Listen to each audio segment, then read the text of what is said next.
নমস্কার, আমি দেবজ্যোতি। আজ আবার আমরা আপনাদের জন্য সত্যি ভৌতিক গল্প নিয়ে এসেছি। এই গল্পটি আমি আমার দিদির মুখ থেকে শুনেছি, আর এটা দিদির সাথেই ঘটে যাওয়া ঘটনা। তাই যেভাবে দিদি আমাকে ঘটনাটা বলেছেন সেইভাবেই আমি আপনাদেরকে এই গল্পটি শোনাবো। তো চলুন বন্ধুরা, আর দেরি না করে অন্ধকারে ডুবে যাই অলিখিত গল্পের খোঁজে। 2014 সাল। আমি সদ্য উচ্চ মাধ্যমিক পাশ করে দার্জিলিংয়ে এক কলেজে ভর্তি হই। এখানে আমি জায়গার নামটা বদল করেই বলছি। কলেজে হোস্টেলে সুবিধা না থাকায় বাবা আর জেঠু মিলে দার্জিলিংয়ে আমাকে একটা পেইং গেস্ট খুঁজে দেয়। পেইং গেস্ট মানে পিজি।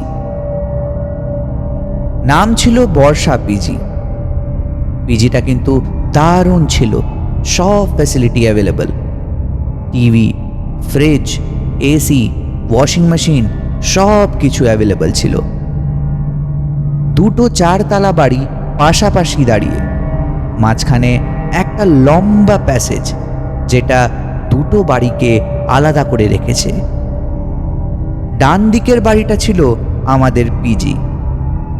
ঘটনায় আগে বাড়ার আগে আপনাদেরকে পিজির বর্ণনাটা দিয়ে দেওয়া ভালো। দুটো বড় 4 তলা বাড়ি পাশাপাশি দাঁড়িয়ে আছে, কিন্তু অদ্ভুতভাবে দুটো বিল্ডিংয়ের গায়ে লাগা একটা প্যাসেজ দিয়ে দুটো বিল্ডিংকে আলাদা করা। এটা আমি আপনাদেরকে আগেই ঘটনাতে বলেছি। রাস্তা দিয়ে দেখলে বাঁ দিকের বিল্ডিংটা ওনারের, আর ডান দিকের বিল্ডিং আমাদের পিজি। আমাদের পিজির বড় কালো গেট। গেটটা দিয়ে ঢুকলে ডান দিকে গ্রাউন্ড ফ্লোরের রুম। তাতে 4 জন আমাদের কলেজের স্টুডেন্ট থাকতো। রুমের ঠিক পাশ দিয়ে সিঁড়ি উঠে গেছে টুয়ার্ডস ফার্স্ট ফ্লোর, যেখানে আমরা থাকতাম। ফার্স্ট ফ্লোরে দুটো রুম মুখোমুখি, আর সেমভাবে সেকেন্ড, থার্ড আর ফোর্থ ফ্লোরেও দুটো রুম মুখোমুখি ছিল। প্রতিটা রুমে 4 জন করে স্টুডেন্টস, সিনিয়র্স আর জুনিয়র্স মিলিয়ে মিশে থাকত। পুরো পিজি ভর্তি ছিল। আমাদের রুমটা ছিল এরকম। গেট দিয়ে ঢুকতেই ডান দিকে একটা বেড, তার পাশে দুটো ছোট আলমারি, আর আলমারি ঘেঁষা আর একটা বেড যেটাতে শুতাম আমি।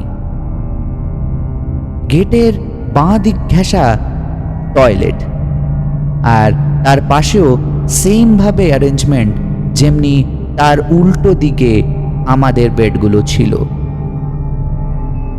আমাদের রুমে 4 জন ছিল: টিনা, আমি, প্রিয়াদি আর অপরাজিতা। টিনা আমার পাশের বেডে ছিল, আর প্রিয়াদি আর অপরাজিতা ওপর দিকের বেডে। বেশ ভালো কাটছিল দিনগুলি। হাসি, ঠাট্টা, অ্যাসাইনমেন্টস, স্টাডিজ সব কিছু নিয়ে ভালোই কাটছিল সব। এক রাত 8:15 নাগাদ আমরা সবাই মিলে টিভি দেখছিলাম, আর টিনা ঘুমোচ্ছিল। হঠাৎ দরজায় নক করল কেউ। আমি উঠে গেলাম, আর দরজাটা খুলে দেখলাম আমাদের ডিনার এসেছে। সেদিন ডিনারে ছিল ডিমের ঝোল আর ভাত। আমি, প্রিয়াদি আর অপরাজিতা তক্ষুনি খেতে বসে গেলাম আমাদের ডিনারটা। টিনা তখন ঘুমোচ্ছিল, তাই সে পরে খাবে বলে ঠিক করে।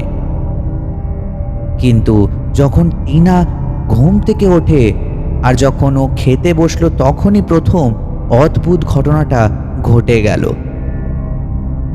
টিনার হাত লেগে ডিমের বাটি উল্টো হয়ে গেল, কিন্তু অবিশ্বাস্যভাবে ডিমের ঝোলের এক ফোঁটাও মেঝে বা কার্পেটে পড়ল না।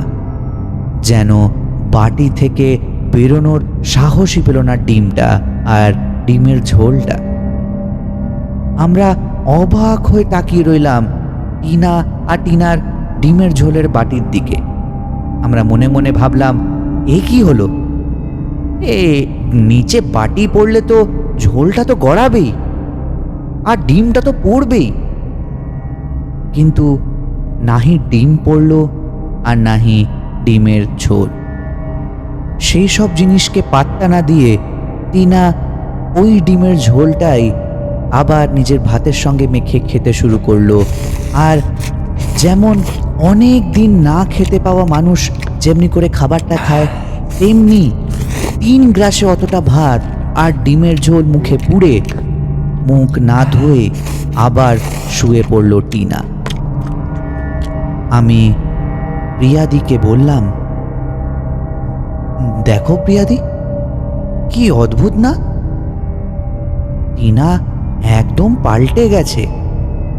ঘুমে এত মগ্ন যে খাবারটা খেয়ে মুখও ধুলো না, এটো মুখ নিয়েই শুয়ে পড়ল। একদম চেঞ্জ হয়ে গেছে টিনা। সেই রাতেই আমরা 3 জন রাত জেগে অ্যাসাইনমেন্ট লিখছিলাম। রাত তখন 11:15। দরজায় মৃদু নক নক হলো। প্রিয়াদি দরজা খুলতেই কারেন্ট চলে গেল, কিন্তু বাইরে কেউ নেই। দরজা বন্ধ করতেই আবার কারেন্ট ফিরে এলো। কিছুক্ষণ পর আবার নক নক হলো, এবার আরো জোরালো। এবার আমি প্রিয়াদিকে বললাম, প্রিয়াদি দাঁড়াও তো, আমি দেখি। আমি দরজা খুললাম, আবারও লাইট কাট, কিন্তু এইবারও কেউ নেই। আমি দরজা বন্ধ করার সাথে সাথেই পাওয়ার ফিরে এলো। আর ঠিক তখনই গ্রাউন্ড ফ্লোর থেকে একটা বিকট চিৎকার ভেসে এলো। ভয়ে আমরা 3 জন দরজায় ভেজিয়ে রেখে নিচে গেলাম। নিচে গিয়ে শুনলাম তাদের ঘরেও 2 বার নক হয়েছে আর ধাক্কা পড়েছে। আর শেষবারের দরজা বন্ধ করার সময় গ্রাউন্ড ফ্লোরের একটি মেয়েকে নাকি কেউ পিছন থেকে জোরে লাথি মেরে ফেলে দিয়েছে। আর সে হুড়মুড়িয়ে পড়ে যাওয়াতে সে কাঁদতে শুরু করে আর তার 103 ডিগ্রি জ্বর চলে আসে। আমরা ভয় দ্রুত উপরে ফিরলাম, কিন্তু গিয়ে যা দেখলাম সেটা আরো অদ্ভুত। দরজাটা বাইরের থেকে আমরা হালকা করে ভেজিয়ে এসেছিলাম, কিন্তু ওপরে গিয়ে দেখি দরজাটা ভেতর থেকে আটকানো। আমরা দরজা পিটতে শুরু করলাম, টিনা দরজাটা খোল। এ কি টিনা, দরজাটা খোল, ঘুমিয়ে পড়লি নাকি? ওঠ, দরজাটা খোল। টিনা কোনো সাড়া দিল না। অনেক ধাক্কা দেওয়ার পর দরজাটা হঠাৎ খুলে গেল, আর খোলার সাথে সাথেই আমরা হুড়মুড়িয়ে ভিতরে ঢুকলাম। আর যেটা দেখলাম সেটা আমাদের চোখেও বিশ্বাস হলো না। আমরা দেখলাম টিনা গভীর ঘুমে মগ্ন। আমরা যেইভাবে টিনাকে দেখে নিচে গেছিলাম সেইভাবেই টিনা ঘুমোচ্ছে। আর অদ্ভুতভাবে অত তাড়াতাড়ি গেটটা খুলে কি করে টিনা শুয়ে যেতে পারে। আমরা ঠিক করি আমরা 4টে বেড একসাথে সাটিয়ে আমরা 4 জনে একসাথেই শোবো সেই রাত্রিরে। অপরাজিতা টিনাকে জিজ্ঞেস করলো, এই টিনা, টিনা ওঠ। কিরে, আজকে আমরা ভেবেছি 4টে বেড একসাথে করে নিয়ে আমরা 4 জনে একসাথে শোবো। কিরে ওঠ, তুই এখনো ঘুমাচ্ছিস?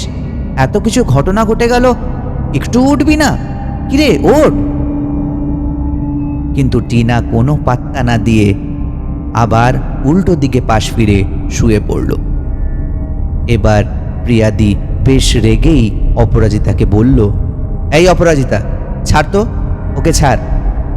তুই আয় এদিকে, আমরা এই দুটো বেডকে একসাথে সাটিয়ে নিয়ে আমরা তিনজনে শুয়ে পড়ি। অনেক রাত হয়েছে, কাল আবার কলেজও আছে। চল, চলে আয়। রাত তখন 2 কি 3টে। আমরা তিনজনই ঘুমোচ্ছি। হঠাৎ অপরাজিতার মুখ থেকে একটা অদ্ভুত শব্দ শুনতে পেলাম আমি।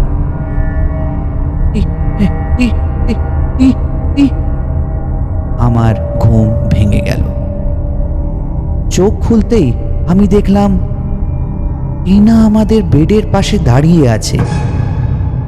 তার চুল খোলা, কাজল তার চোখে লেপ্টে গেছে, আর মুখে লেগে আছে সেই রাত্রিরেই খাওয়া ডিমের ঝোল আর ভাতের এঁটো। আর তার মুখে একটা মৃদু হাসি। টিনা ঝুঁকে ফিসফিস করে জিজ্ঞেস করল, ঘুমিয়ে গেলি নাকি তোরা? সেই ভয়ঙ্কর রূপ দেখে আমরা ভয়ে জমে গেলাম।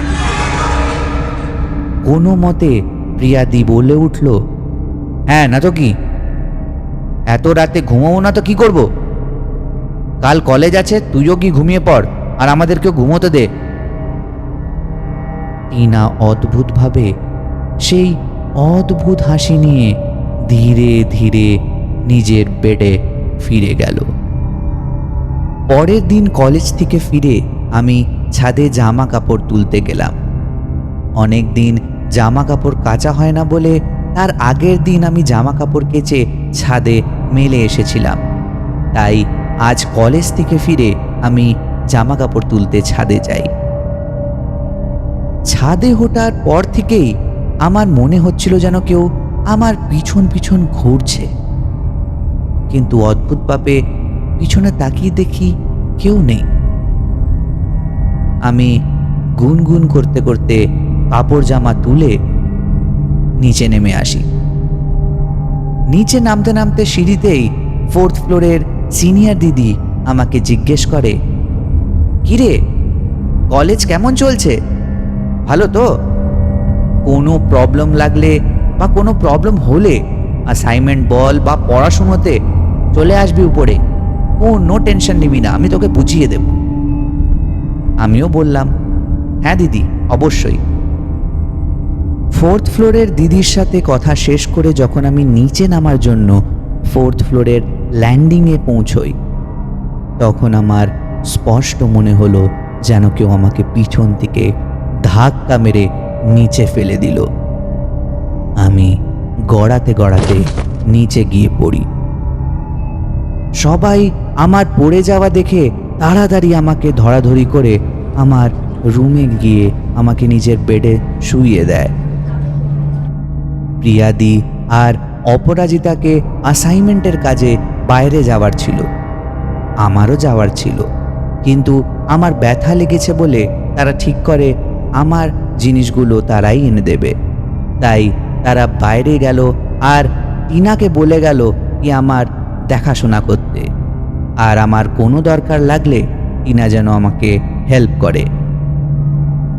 কিছুক্ষণ পর আমি নিজের বাড়ির লোকের সাথে ফোনে কথা বলছিলাম, আর টিনাও নিজের ফোনে নিজের বয়ফ্রেন্ডের সাথে কথা বলছিল। কথা শেষ করে আমি বই পড়ছিলাম, পরের দিনের এক্সামের জন্য রেডি হচ্ছিলাম। টিনা হঠাৎ বলে উঠল, কিরে ভয় পাচ্ছিস? আমি বিরক্ত হয়েই উত্তর দিলাম, কেন, ভয় পাবো কেন? টিনা বলল, না অ্যাকচুয়ালি আমাকে একটু নিচে যেতে হবে, আমার বয়ফ্রেন্ড এসছে তো, তাই তার সাথে দেখা করতে আমাকে নিচে যেতে হবে। আমি তাকে বললাম, যা নিচে যা, নিচে গিয়ে দেখা করে আয়, আমার কিচ্ছু হবে না। খানিকক্ষণ পর আমি জানলা দিয়ে তাকিয়ে দেখলাম টিনা কারোর সাথে বাইকে করে কোথাও চলে গেল।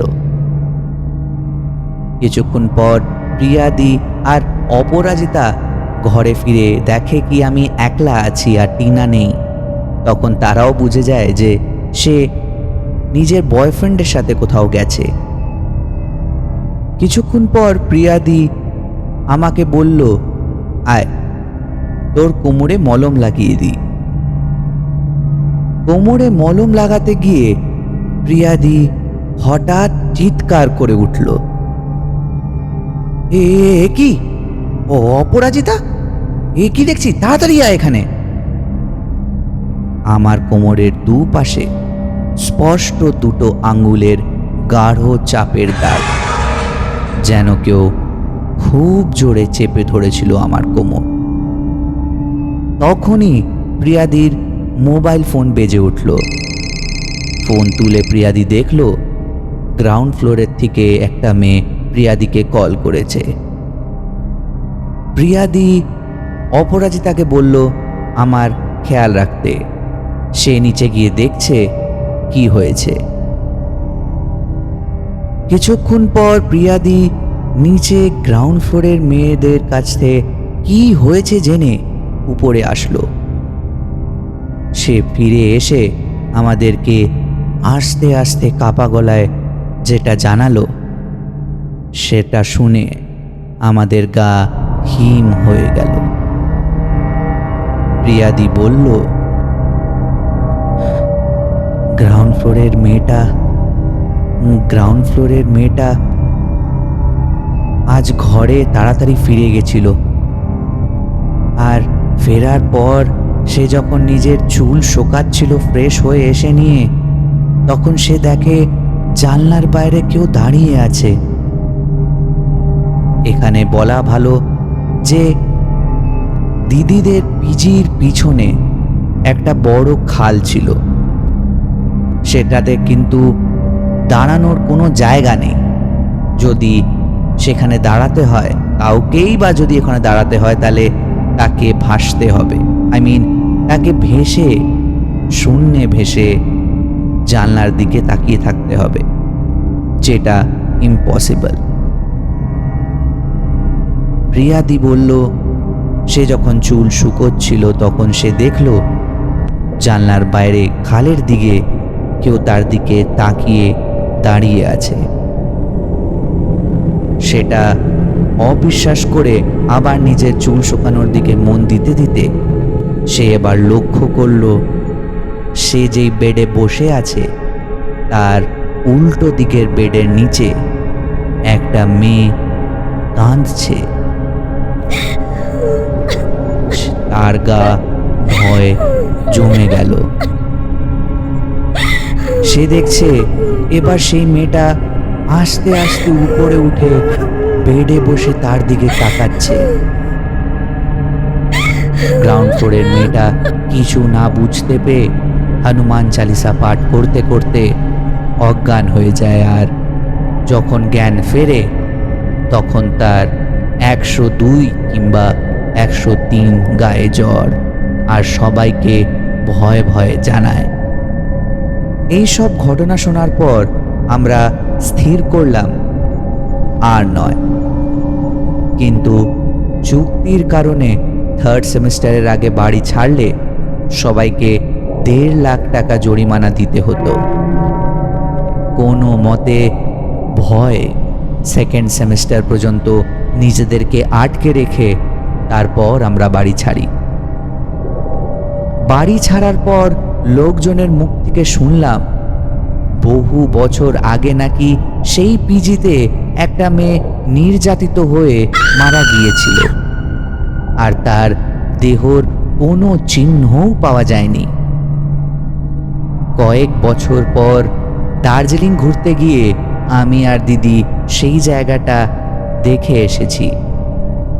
বাড়িটা এখন রিনোভেট করা হয়েছে, কিন্তু সেই পুরনো বাড়িটা দেখলেই দিদির আবার মনে পড়ে যায় সিঁড়িতে গড়ানোর অনুভূতি, কোমরের লাল আঙুলের ছাপ, আর গভীর রাতের টিনার সেই শীতল হাসি। পাহাড়ের সেই নিরিবিলি বাড়িটা বাইরে থেকে যত সুন্দরই হোক না কেন, তার ভেতরের ইতিহাসটা ছিল আসলে খুবই অন্ধকার, যা আজও সেই বর্ষা পিজির দেওয়ালে লুকিয়ে আছে। তো এই ছিল বন্ধুরা আমার দিদির সাথে ঘটে যাওয়া সত্যি ভৌতিক গল্প। আপনাদের এই গল্পটা কেমন লাগলো অবশ্যই কমেন্ট সেকশনে জানাবেন। আর আপনাদের যদি কোনো রিয়েল ঘোস্ট এক্সপিরিয়েন্স থাকে বা সত্যি ভৌতিক ঘটনা আপনাদের সাথে ঘটে যাওয়া কিছু থাকে, তাহলে আমাদের ইমেল অ্যাড্রেস কমেন্ট সেকশনে দেওয়া রইল। অবশ্যই আমাদেরকে নিজেদের ঘোস্ট এক্সপিরিয়েন্স শেয়ার করতে দ্বিধা করবেন না। ততক্ষণে বন্ধুরা, এই ভিডিওটা যদি আপনাদের ভালো লেগে থাকে তো অবশ্যই একটা লাইক করে দেবেন, শেয়ার করে দেবেন, আর আরও ভৌতিক গল্প শুনতে চ্যানেলটাকে সাবস্ক্রাইব করে দেবেন। তো আবার দেখা হবে বন্ধুরা অন্য কোনো ভয়ের এপিসোডে। ততক্ষণের জন্য ভালো থাকবেন, সুস্থ থাকবেন। শুভরাত্রি।